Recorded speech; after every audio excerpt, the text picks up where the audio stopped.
Hi, this is Tom Hayes from Hedge Fund Tips, and welcome to VideoCast episode 14 and podcast episode 4. This is January 24th, 2020, and this week we're going to kick it off on Monday at 3:20 p.m. Just got the timing. I will be on the final round with Jennifer Rogers and Miles Udland, so tune in at yahoofinance.com or finance.yahoo.com at 3:20 on Monday if you're around. And also on Friday, I will be on between 2 to 3 p.m. Exact times to come as we get closer. So please tune in if you're around for that. Next up, the subject du jour, which is the coronavirus and the impact that it could have on the stock market. Here's an article on MarketWatch just put out tonight, actually about an hour ago, that talked about the stock market reaction to the last, let's call it a dozen or so outbreaks. So you had the, HIV, that doesn't seem applicable here, but the S&P was down 20 basis points in 6 months and 10% in 12 months. It's probably not close. Pneumonic plague, September 1994, 6 months later, the S&P was up 8.2%, 12 months it was up 26%. SARS, which is much more appropriate for what we're dealing with now, April 2003. 6 months later, the S&P was up 14.5%. 12 months, it was up 20%. So it was actually bullish. Coincidentally, not causally. Avian flu, June 2006. In 6 months, it was up. S&P was up 11%. 12 months, it was up 18%. Danube fever in 2006, again up 6% and 14% in the 6 and 12 month time frames. Swine flu, April 2009, up 18%, up 35%. Cholera, up 14%, up 5%. MERS, up 10%, up 17%. Ebola, up 5%, up 10%. That was in 2014. And Zika, up 12% and up 17%. In the 6 month and 12 month periods. So on balance, this shouldn't be negative. Of course, there's always the outlier, but you have to play the probabilistic statistics, and the odds are that this will get under control sooner than later. I think Regeneron's in the works on something. I saw Gilead and another company if it becomes more pronounced. But more or less, as it seems right now, for the majority of people who are, 20 to 60, it's like having a cold or flu, not the end of the world. It's the people that already have pre-existing conditions or are very elderly or very, very young that have the much higher risk of having a problematic time with it. Here, they went into the lower time frames, which we kind of talk about on this podcast, and VideoCast, which we do weekly. The average return in 1 month for all these things averaged was up 44 basis points, or just under 0.5%. 3 months out, the average was up 3%, and 6 months the average was up 8% for all of them, wins, loses, and draws. And then you can see this chart if you're on the VideoCast from 1980 all the way to the recent epidemics or perceived epidemics and how things fared after they played out. So on balance, it's, I wouldn't say it's bullish, but if you give it some time to play out, it's not as bad as feared, is really the moral of this article. And definitely, who's the author here? Mark DeCambray. I'll post it on tomorrow morning's Saturday Reads, or you can just Google it at MarketWatch. Great article there. Okay, on to the substance of this week, our core article on stock market commentary, 3 pieces to the 2020 earnings puzzle, and sentiment results. So the case I laid out here was that right now we're at 18.6 times forward earnings for the S&P 500 on $177 and change, and where the S&P closed as of yesterday. So that's a healthy multiple. It's certainly above the 10-year average in the 16s. So what do we need? We're going to need some more earnings power to support the multiple expansion, and there are three factors that could help us get there. First and foremost, that not a lot of people are paying attention to is the potentiality of a weaker US dollar year on year, and we'll explain how that plays out in just a moment. Second is increased confidence and guidance from CEOs and CFOs now that phase one is signed. We're going to talk a little bit about that. There's one sector that this is really starting to happen, and no one will guess what it is until I tell you. I can assure you, especially after this week, you're going to say, no way is guidance going up in that sector, but you're going to be surprised.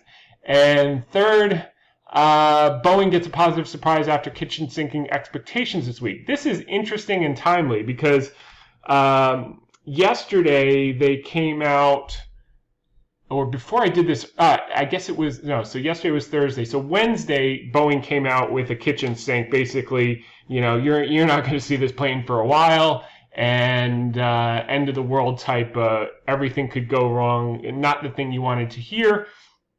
And I said, well, if that changes, now that they've kitchen sinked it and made expectations so low, and we'll discuss the impact of how much earnings power that means to the S&P 500. It's really mind-boggling. But today, we already saw where the FAA came out and said, we like what we're seeing from Boeing, and boom, the stock just took off in a weak market. I think it closed up 2 or 3% after being down on the day. It just completely did an about face. So very exciting on that front. Now, the other thing I wanted to talk about in this, related to this article, is the most important set of data, or one of the most important bits of data I look at every month, is the Bank of America Global Fund Manager Survey results, which came out earlier this week. And a couple of things. Number one, obviously we've had a monster run off the, melt up off the August-September lows, and all the short-term indicators have obviously gotten overbought. We've discussed that in the last couple of weeks. But this survey result, Bank of America says we're not yet at euphoric levels when they call tops, as they did in certain instances in the past, which I thought was very interesting. So they're basically saying there's more room to run. And this is a survey of 249 managers that manage or control about $740 billion in AUM. And the key takeaways were, as I said, bullish but not euphoric. And what Michael Hartnett said was, we stay irrationally bullish risk assets until peak positioning and peak liquidity incite a spike in global bond yields and the big short opportunity. That's a mouthful. I think he's threading the needle here.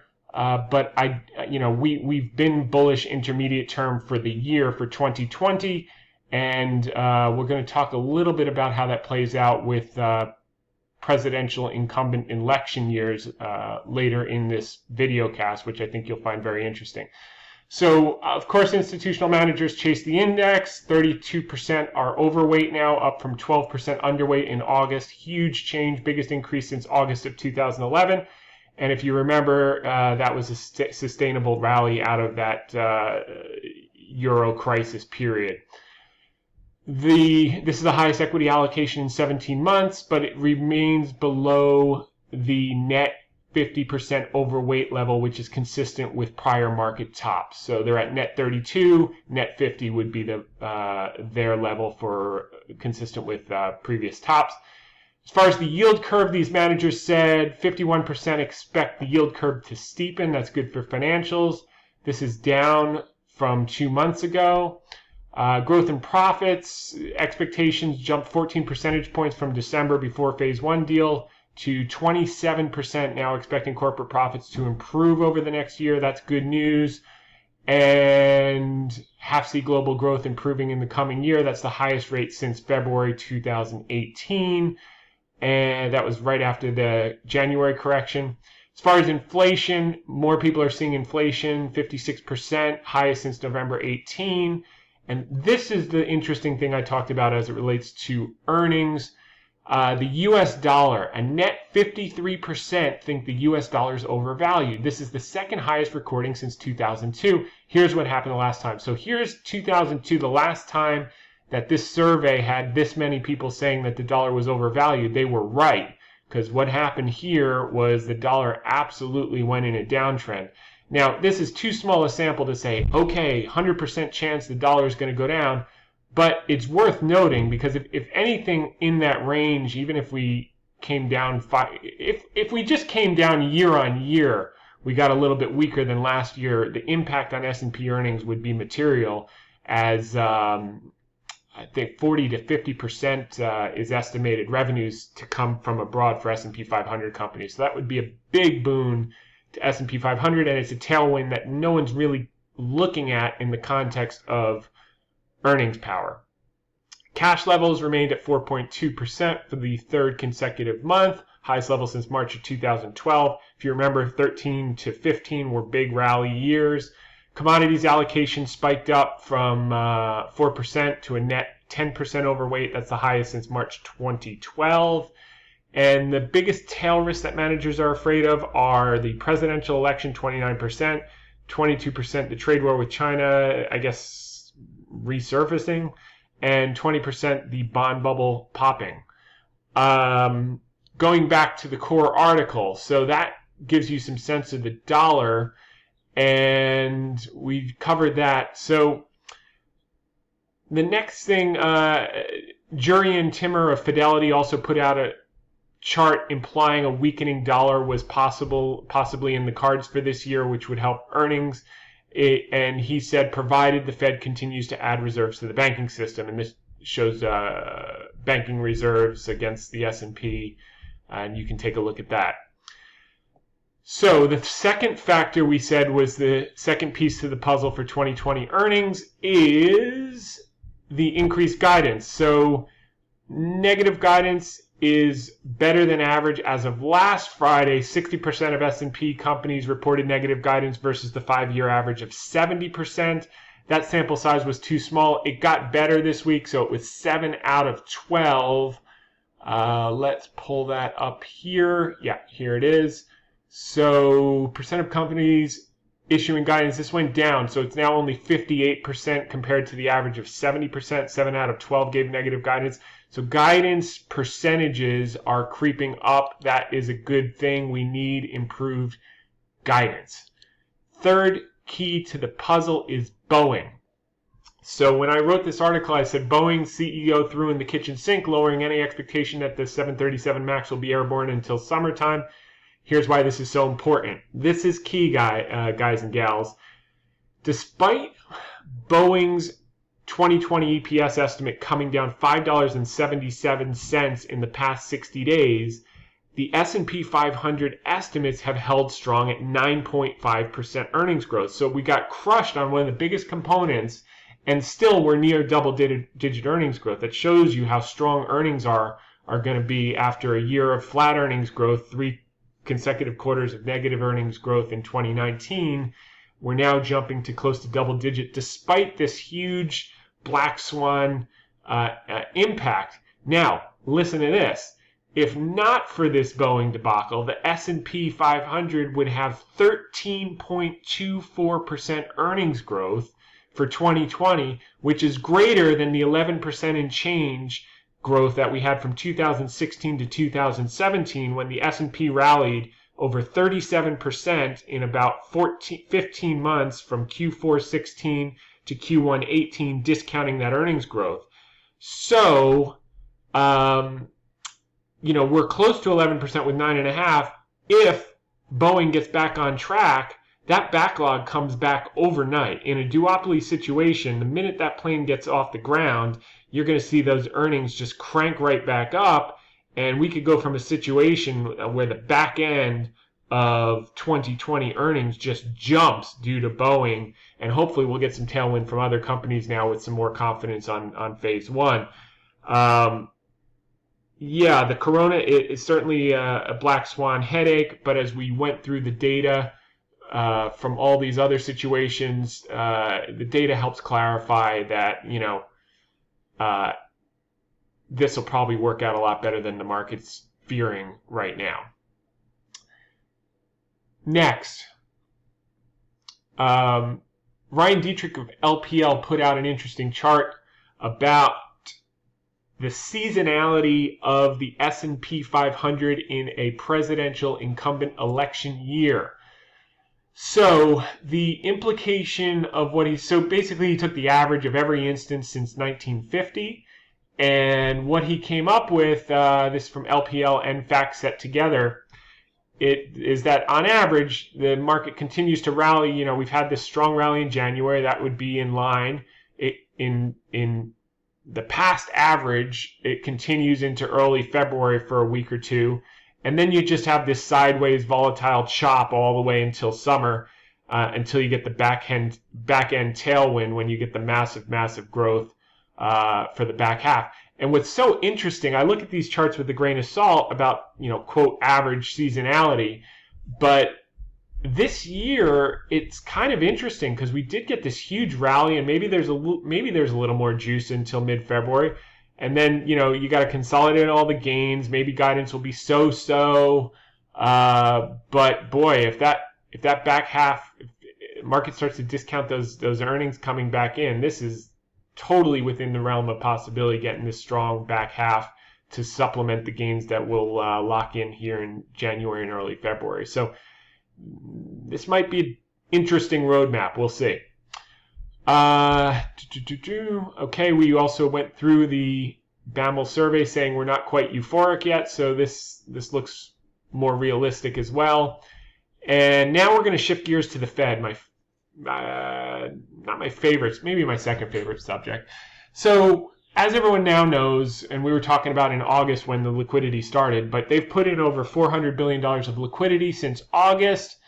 My concern here going into the Fed meeting this week is that they start to talk it down, and we've seen a couple of articles and a few of the governors worried about asset prices, yada, yada, yada. And, that they come out with a rhetoric like, hey, we ramped up liquidity because of the, quote, cash crunch at the end of the year. Now there's no cash crunch. We're going to start to pull back in mid-February. That type of rhetoric would set the table for this type of seasonality. So if they want to pull back, that's fine, but we'll just have this sideways grind until the summer when the earnings kicks back up and it can justify a higher multiple. But if they keep their foot on the pedal, maybe this will be too conservative. We'll see. My sense is after December of 2018, anything's possible. What they did in October and December of 2018 was unbelievably unnecessary.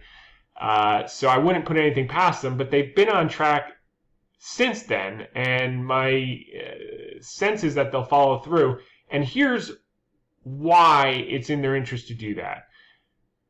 First off, they've only unwound, so basically the Fed tightened for 2 straight years, 2017 and 18, 8 some odd raises in a row, but they also did quantitative tightening of $785 billion.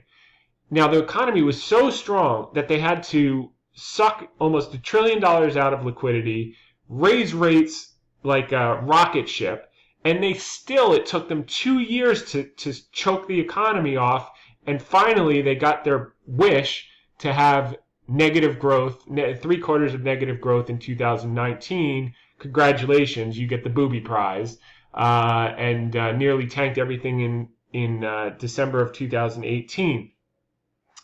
So just like it took them 2 years to choke the hell out of the economy, they only started reversing course in earnest in August. Over the summer, we got 3 cuts and we got $400 billion of additional liquidity. It takes a little time to get that through the system, and now with the phase 1 deal. So there may be a lagged effect before you really start to see it in the economic numbers. Saw some positive PMIs starting to turn. Things are looking better. Financial stress index is down at, I think, its lowest levels in... I'll have to look that up, but it's a long time. Jennifer Ablin, the U.S. markets editor at the Financial Times, put it out on Twitter, so you can follow her. And So if they start tapering too early, what's going to happen is what Chair Powell mentioned in his December meeting, which was of utmost importance, and wasn't covered because everyone was afraid of the tariff day on December 15th, and his meeting was a few days before, so everyone was focused on tariffs. They weren't focused on the Fed meeting as much. But he basically made the case that he wants to run things hot. He wants to add liquidity for the most important reason is to create more jobs. So all those people who are no longer counted in the labor force, millions who are at the margins, who have not yet benefited from the recovery, he wants to run the economy hot. He wants to run wages a little hot to suck them back into the workforce and bring this labor force participation rate, which is just down at abysmal levels. In 2005, it hit lows, and it's been trending up since 2016. It's been slowly trending up. So 3.5% unemployment rate, historic unemployment rate, is great, but it would be much more substantial if we got the labor force participation rate back up to at least 65%. Which, in order to do, if they start tapering back on this liquidity at any point before they unwind quantitative tightening, so they've got another $385 billion to go. There's no way he's going to create a couple, 2-3 million more jobs and get this labor force participation rate up to 65 and help all those people that were left behind in the last crisis. So if he really wants to help those people, keep your foot on the gas until either one, you see the labor force participation rate at 65 plus and you've created a couple million more jobs, or two, sustainable inflation, persistent between 2.5% to 2.8% inflation for 6 months, then maybe you got to pull it back even if you don't get to 65. But if you really want to help all of these people that have just been dumped out, and some people say, well, everyone's retiring, they're old. That's nonsense. People don't retire at 56. They get pushed out of middle management jobs, and that's what happened during the crisis. And now you've got 85 million millennials, which are even bigger than the 80 million boomers. So there's plenty of people sitting on the sidelines that could get us up to 65. They just need the incentives, and employers need the incentives to invest and train them because they can't find the labor that they need because the economy is running hot. So they got to pay up, they got to invest in training, and they got to hire those people that maybe they have a couple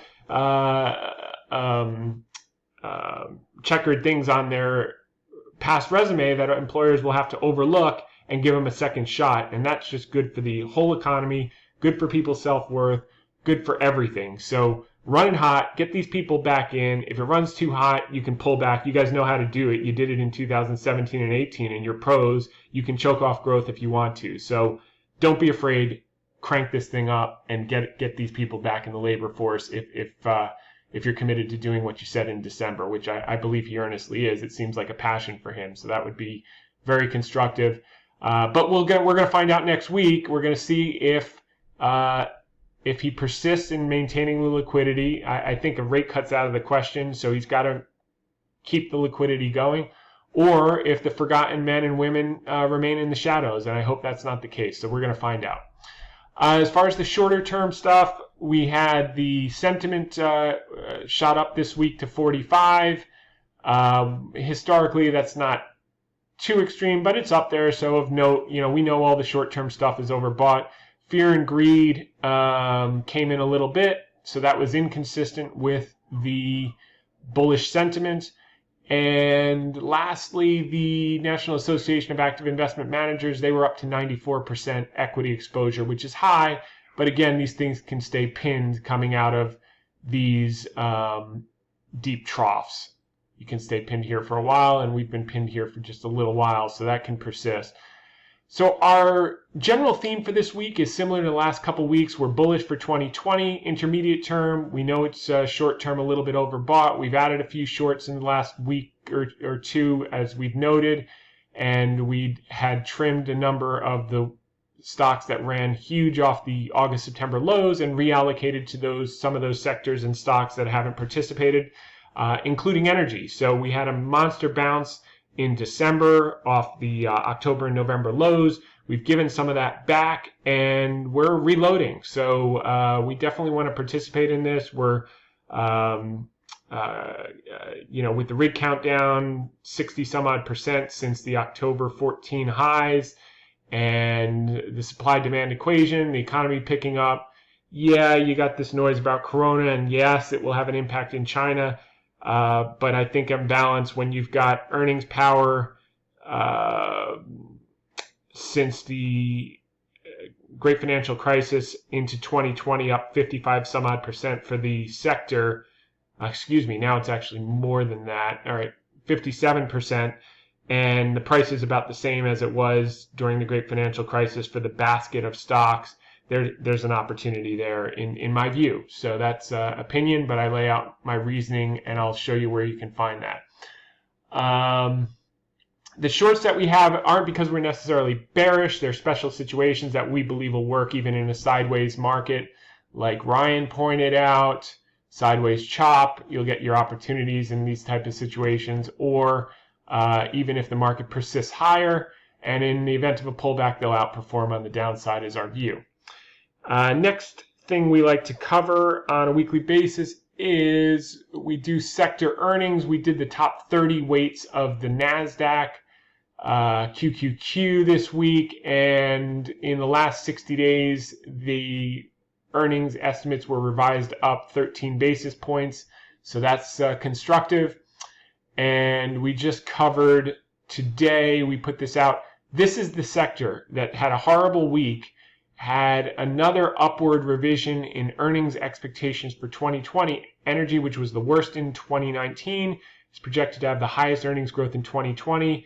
They've taken it up from 21.4% earnings growth a few weeks ago to now 25.5% earnings growth is expected for the energy sector in 2020. That is huge. Price is not yet reflecting that, so those divergences have a serendipitous tendency to resolve themselves to the upside. And S&P earnings held in strong above 177 bucks. And as I said, guidance improved. And finally, if you're interested in looking into our energy thesis, just go to this sidebar on the site, which you can find all the way down here, and type in J. Paul Getty stock market and sentiment results. And what you'll find is not only the short thesis of why we're interested in the exploration and production subsector, why we're interested, and you'll find all of our sequence of articles from October when we initiated the position, and then the follow-up articles, and the article in the Financial Times in December, which just lays it out. While everyone's dumping them, billionaires are going into the sector, and you'll see a list of a dozen that Jennifer outlined in her article. So that's basically it for the week. I want to thank you for tuning in. We'll be back next week. Might be a day later because I have the Yahoo on Friday, but same place, give or take the same time. And if you liked this and you're watching on YouTube, click subscribe, and we'll see you back here next week. Have a good one.